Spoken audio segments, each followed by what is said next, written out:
good morning, good morning. It's great to stay up late. Good morning to you. Yes, Singing in the Rain, the legendary actress Debbie Reynolds passed away last night after an apparent stroke just one day after her daughter, actress Carrie Fisher, also passed. TMZ is reporting that Reynolds' final words to her son were, "I miss her so much, I want to be with Carrie." Stars and fans from around the world were remembering the iconic actress whose career spanned more than 6 decades. Larry King, a legend in his own right, tweeted that Carrie Fisher was a true gem, and then sadly, within hours, tweeted this as well.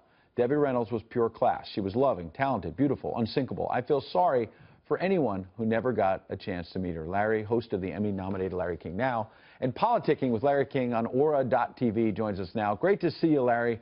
And you did have that real wonderful opportunity to meet and interview both of them. Talk about this relationship.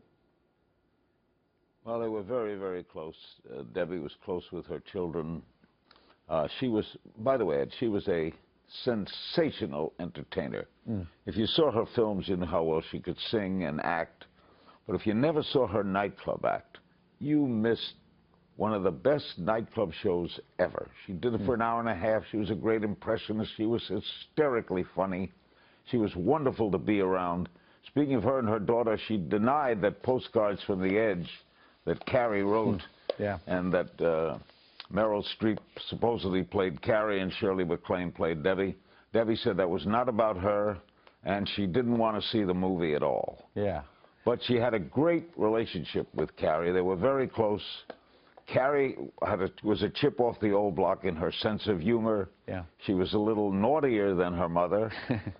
She used language that Debbie never used, but Debbie was that old school show business person. But I had some wonderful times with her off the air and on. When you talk about how close they were, there's a still photo I saw today. Madonna sent out this tweet, and it was such a moving photo of Carrie just as a little girl looking backstage at her mom on stage, and you can relate to it, any parent-child relationship, not just celebrity. You get beyond that, because this was a complicated relationship. Debbie Reynolds had 3 different husbands who left her. There were a lot of struggles, and in 2010, Carrie Fisher told the New York Times, quote, "If anything, my mother taught me how to thrive. That's my word for it. She would go through these amazingly difficult things, and the message was clear.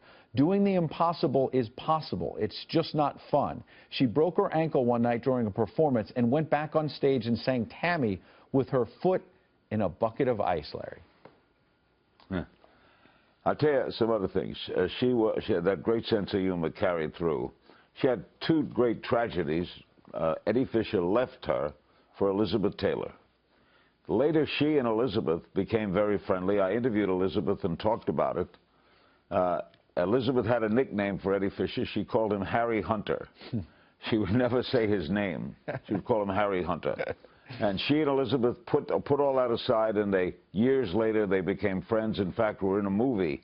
We're in a movie together. Another thing about Debbie, she married Harry Carl, who was a shoe magnate, and he burned up all her money, left them penniless, lost it all in Las Vegas, declared bankruptcy, and she paid everyone back. She worked, it was his bankruptcy, she paid everyone back. Wow. Another funny story about Debbie, she and Bob Hope, she did many Bob Hope Christmas specials, traveled with him when he visited troops in Europe, but she first met Bob Hope when she was a little girl.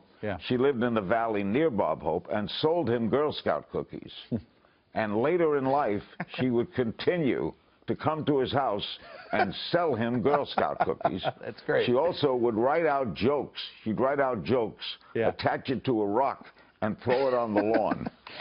Giving him free jokes to use. I got a last question, Larry. She was the best. Yeah, wonderful stories. I got a minute, and you were spotted here in New York recently at Trump Tower, and a larger-than-life character out there right now is Donald Trump. You've sat down with a lot of presidents of both parties. I don't know if you actually met with them, got a chance to talk to him, but you were at Trump Tower, spotted on that elevator cam. Did you talk to him? Whether you did or didn't, what do you expect from him in the first 100 days and beyond? Well, I interviewed Trump over 30 times. I know him over 30 years. I was walking through the Trump lobby to go get my hair cut. I was just walking through. It was freezing and raining. It was a shortcut. So I stopped and I asked if he was in. He wasn't in the office yet. And then they got all these press around, and they're yelling at me, "What are you here for?" And I said, "I want to be Secretary of the Interior." I don't know what to expect from Donald. He will surprise you. This is guaranteed. Donald Trump is not conventional. I've known 8 presidents. I've known him. He's the president I know the best. I never knew a president closely before they went into office. I would call him a friend. As to what to expect, anything goes with Donald Trump. That has to be the Larry King story ever. You're going through Trump Tower just to get a haircut, and people think you're going up to be nominated Secretary of Defense or something. The press is chasing you. I love it, Larry. Okay. Happy New Year to you and your family. Thanks for coming on.